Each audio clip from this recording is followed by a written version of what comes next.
Hello everyone, this is Saket Bajpayee, Director of Prayas Physics Classes, Dehradun, and I'm here to discuss the question of the day. In case you have any doubts, you can use the contact info given. So let's see what the question has to say. It is of the topic mechanics, and the question says two blocks are connected by a spring and thread as shown and are at rest. Initially, spring is compressed by 20 centimeter. Now the thread is burnt and system is allowed to move. Total distance traveled by the center of mass in centimeter is how much? तो we have been given two blocks और उनके बीच में एक thread है और एक spring है and thread is it is cut है ना, इट इज एक्चुअली बर्न, जिसके कारण क्या हो रहा है कि the only force that is acting on the two blocks now are spring and friction. अब इस स्प्रिंग का टेंशन इन पर नहीं लगेगा. सो लेट्स सी कि what happens. So I have drawn a simplified diagram जिसमें कि अब थ्रेड नहीं रहा and the system looks quite complicated because यहाँ पर फ्रिक्शन है ना. लेकिन अगर आप थोड़े बारीकी से अगर इसे एनालाइज करें तो इसकी कॉम्प्लिकेटेड लगने की जो डिग्री है वो थोड़ी कम हो जाएगी. ऐसा इसलिए क्योंकि जरा इस 10 केजी लेफ्ट वाले ब्लॉक को देखिए. ये जो 10 केजी का जो ब्लॉक है इस पर इस समय स्प्रिंग फोर्स कितना लग रहा है? स्प्रिंग फोर्स लग रहा है 100 which is our K, and the compression was given to us equal to 20 upon 100, है ना. कंप्रेशन अपने को 20 सेंटीमीटर दिया हुआ था. सो जो इनिशियल फोर्स इस पर लग रहा है स्प्रिंग के द्वारा वो कितना आ गया? 20 न्यूटन. और साथ ही साथ आप एक और चीज देख सकते हैं, वो ये है कि यहाँ पर एफ मैक्स कितना लग सकता है. यहाँ पर एफ मैक्स की वैल्यू हो सकती है म्यू इंटू एन, और एन हो जाएगा 100, 10 इंटू जी. तो ये हो गया हमारे पास 25 न्यूटन. इसका मतलब जब स्प्रिंग अपने सबसे खतरनाक रूप में है, जब स्प्रिंग अपने फोर्स को मैक्सिमम वे में लगा रहा है, तो उस समय जो फ्रिक्शन है वो केपेबल है to let the block remain stationary. तो इसका मतलब कि ये जो 10 केजी का लेफ्ट वाला ब्लॉक है ये तो हमेशा ही क्या रहेगा? स्टेशनरी रहेगा. अब एक बार चेक कर लेते हैं कि क्या राइट वाला ब्लॉक मूव कर सकता है. राइट वाले ब्लॉक को अगर देखें तो इस पर भी इस मोमेंट पर फोर्स कितना लग रहा है बिकॉज ऑफ स्प्रिंग. इस पर भी फोर्स लग रहा है 20 न्यूटन का. और इस पर एफ मैक्स कितना हो सकता है? एफ मैक्स हो जाएगा mu into M G, that is 0.1 into 10 into 10 which is equal to 10 newton. इसका मतलब ये हो गया कि जो राइट वाला 10 केजी का ब्लॉक है उसके पास जो फ्रिक्शन है वो इतना सफिशिएंट नहीं है कि वो 10 केजी को मूव ना होने दे. इसका मतलब जो राइट वाला 10 केजी का ब्लॉक है वो तो मूव करेगा, पर जो लेफ्ट वाला 10 केजी का ब्लॉक है वो मूव नहीं कर पाएगा. तो अब देखिए मेरे लिए सवाल कितना सिंप्लीफाइड हो गया. जस्ट बिकॉज कि ये जो लेफ्ट वाला ब्लॉक है वो मूव नहीं कर रहा है तो मैं उसे एक वॉल की तरह अज्यूम कर सकता हूँ. और अब जो only movable thing is which is the 10 KG block, तो उसको आप देखिए कि यहाँ पर मैंने बना दिया है राइट वाले ब्लॉक को. और इस मोमेंट पर, इनिशियल मोमेंट पर क्या था कि वो 20 सेंटीमीटर से स्प्रिंग को दबा करके रखा था. ये जो मैंने लाइन बनाई है वर्टिकल, ये एक तरीके से मुझे आइडिया दे रही है कि स्प्रिंग की नेचुरल लेंथ कहाँ पर होगी. तो अब जरा सोचते हैं कि होने क्या वाला है. मुझे ये समझ में आ रहा है कि यहाँ पर फ्रिक्शन किस वैरायटी का लगेगा. Friction will be kinetic friction, और उसकी वैल्यू कितनी हो जाएगी जैसा कि अभी अभी हमने डिस्कस किया, mu into N which is equal to 10 newton. तो फ्रिक्शन इस पर लगातार कांस्टेंट लगता रहेगा टुवर्ड्स लेफ्ट, और बिकॉज ऑफ जो स्प्रिंग फोर्स है उसके कारण ये it will have a tendency to go towards right, है ना. शुरुआत में तो ये राइट की तरफ जाने की कोशिश कर रहा है. अब इस सवाल में हमारे को ये दिख रहा है कि kx जो है वो लगातार अपनी डायरेक्शन चेंज करता रहेगा. जैसे अगर यहां से यहां गया, है ना, मतलब कि स्प्रिंग जो है अपने इस मैक्सिमम कंप्रेस्ड स्टेट से जब अगर नेचुरल लेंथ तक अगर पहुंच पाता है तो क्या होगा? तो उस पूरे के पूरे ड्यूरेशन तक the spring force will be acting on the block towards right. लेकिन अगर ऐसा हो कि 10 केजी का ब्लॉक इस लाइन को क्रॉस करके आगे चला गया, then what will happen? Then the direction of spring force will change and will become towards left, है ना? तो इसीलिए हमारे को थोड़ा एनालाइज करना होगा कि एक्चुअल में क्या हो रहा है, वरना ये मोशन बहुत ही कॉम्प्लिकेटेड दिखेगा और इसकी कैलकुलेशन भी थोड़ी कॉम्प्लिकेटेड दिख सकती है।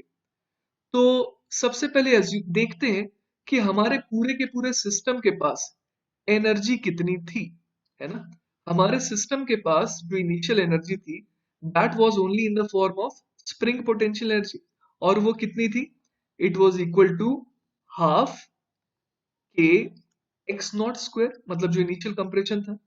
तो इसको मैं लिख सकता हूँ हाफ इंटू के, अपने को दिया हुआ है के कितना दिया हुआ था, आई थिंक 100 दिया हुआ था, है ना? 100 into X naught, initial compression was equal to 20 upon 100 का भी ये होल स्क्वायर हो जाएगा।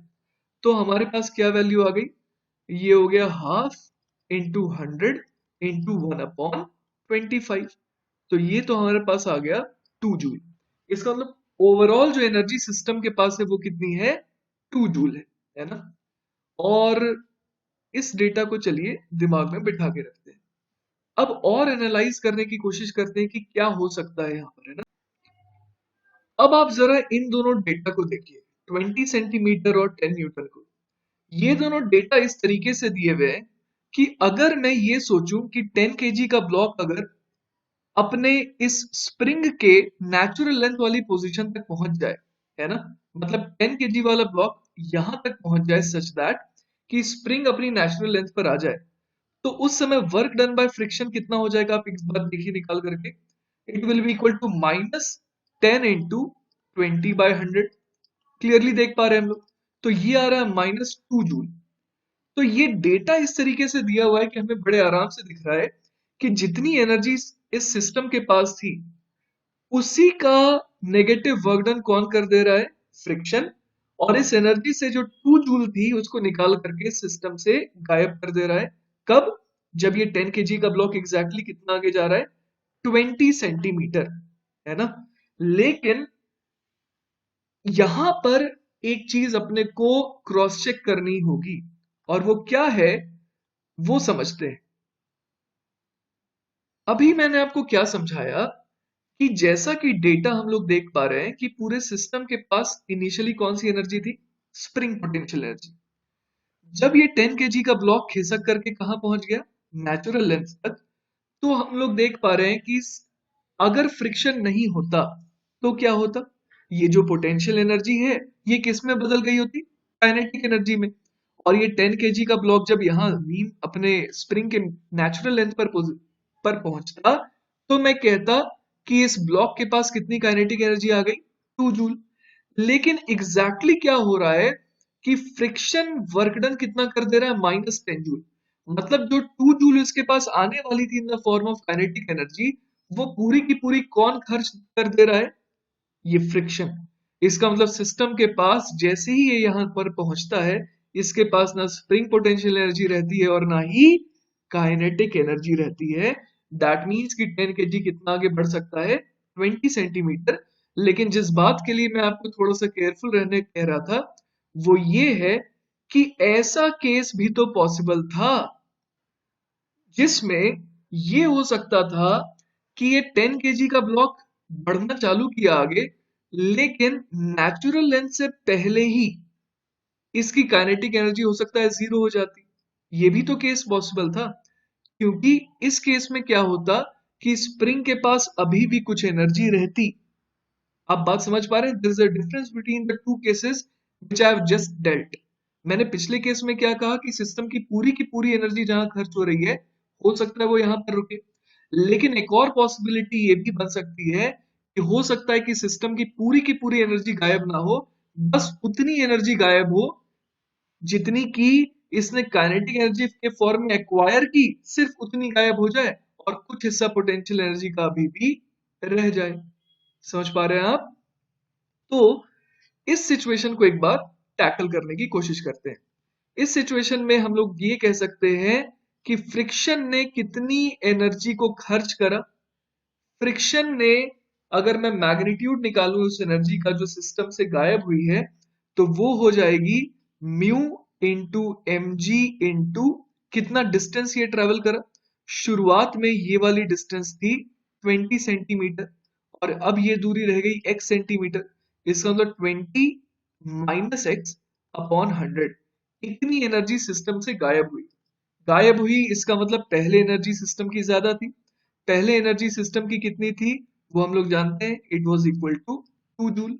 माइनस अब एनर्जी कितनी रह गई, एनर्जी इसके पास रह गई सिर्फ half k is equal to 100 multiplied by, अब कंप्रेशन कितने का आ गया x, तो हाफ के एक्स स्क्वायर। और चूंकि हम लोगों ने x को लिया है सेंटीमीटर में, इसीलिए मुझे यहाँ पर x/100 करना पड़ा, जिसके कारण ये हमारी इक्वेशन बन गई। तो बेसिकली समझते हैं इस इक्वेशन से हमने क्या समझा। ये क्या है, ये वो एनर्जी है जो हमारे सिस्टम से गायब हुई है, वैनिश हुई है because of friction, it got dissipated. ये कौन सा टर्म है, ये इनिशियल एनर्जी का टर्म है जो सिस्टम के पास था। और ये कौन सा टर्म है, ये वो एनर्जी है जो सिर्फ और सिर्फ पोटेंशियल एनर्जी के फॉर्म में अब स्प्रिंग के पास है। काइनेटिक एनर्जी तो हम लोगों ने अज्यूम कर लिया कि यहाँ आते आते थे ब्लॉक क्या हो गया, जस्ट रुक गया। तो इस समय सिस्टम के पास कोई भी काइनेटिक एनर्जी नहीं है और अब बस इसको सॉल्व करना रह गया है ना। तो चलिए इसको सॉल्व करने की कोशिश करते हैं। तो आप बड़े आराम से देख सकते हैं मैंने इसे सॉल्व करने की कोशिश करी है और सॉल्विंग का बिल्कुल जनरल सा प्रोसेस है। और इसको सॉल्व करने के बाद आप देख सकते हैं कि मेरे पास x की दो वैल्यूज आ रही थी, 20 या फिर 0। तो ऑब्वियस है कि x इक्वल टू 20 तो अलाउेबल नहीं है, सिर्फ x इक्वल टू 0 अलाउेबल है ना। तो हम लोग यहाँ पर देख पा रहे हैं कि जो हमने पिछले केस में एज्यूम किया था, क्या एज्यूम किया था कि ये ब्लॉक कहां पर रुकेगा, अपने नेचुरल लेंथ पर, इस स्प्रिंग के नेचुरल लेंथ पर आने पर रुकना चाहिए, वही सही था। उसके पहले ये संभव नहीं हो पाया। हमने कैलकुलेशन करके भी देखा, क्रॉस चेक करके भी देखा कि ऐसा तो नहीं कि ये कहीं पहले ही रुक जा रहा हो सच दैट कि स्प्रिंग को अपनी पूरी एनर्जी खर्च करने की जरूरत ना पड़े, पर ऐसा नहीं हो पा रहा है। तो दोनों केसेस को देखते हुए हम लोग अब इस रिजल्ट पे पहुंचे हैं कि क्या हो रहा है, 10 kg has to travel a distance of exactly 20 centimetre. तो अब सवाल के आखिरी पार्ट पर हम लोग पहुंच चुके हैं, जब हमें ये निकालना है कि इस सिस्टम का सेंटर ऑफ मास कितना आगे खिसका। तो ये मैंने इनिशियल और फाइनल डायग्राम बना रखे हैं, इनिशियल और फाइनल, है ना। इनिशियल डायग्राम में क्या हमें समझ में आ रहा है कि जो दोनों ब्लॉक्स की दूरी थी लेटस से कि वो L नॉट थी। और जो फाइनल डायग्राम है उसमें हमें क्या समझ में आ रहा है कि इन दोनों के बीच की दूरी जो है वो बढ़ करके कितनी हो गई, L नॉट प्लस 20 सेंटीमीटर, है ना। मैंने L नॉट को भी किस में रखा है, सेंटीमीटर में रखा है। तो हम लोग यहाँ पर बड़े आराम से निकाल सकते हैं कि सेंटर ऑफ मास कितना खिसका। पहले एक्स सी ओ एम कहां पर था, अगर मैं इनिशियली बात करूं और इस लोकेशन को ओरिजिन चुन लेता हूं, तो मैं क्या लिख सकता हूं, 10 into 0 plus 10 into L not upon 10 plus 10 is 20। तो हमारे इनिशियल सेंटर ऑफ मास की लोकेशन क्या आ गई, एल नॉट बाय 2। और सेकंड केस के लिए एक्स सी ओ एम फाइनल कहां पर आ जाएगा, पहला वाला ब्लॉक तो अभी भी ओरिजिन पर ही है, ये आ जाएगा दूसरा वाला ब्लॉक एल नॉट प्लस 20 पर, अपॉन अभी भी वही चीज रहेगी 20। तो ये कितना आ गया, ये आ गया हमारा एल नॉट बाय 2 प्लस 10। इसका मतलब सेंटर ऑफ मास पहले एल नॉट बाई 2 पर था, अब एल नॉट बाई 2 प्लस 10 पर पहुंच गया। इसका मतलब हमारा आंसर क्या हो गया कि सेंटर ऑफ मास कितने डिस्टेंस से खिसका है, 10 centimetre. So 10 centimeter is the final answer. Hope you have understood the problem. In case you are having any doubts, feel free to call me. We'll meet tomorrow with a different question of the day. Till then, bye bye.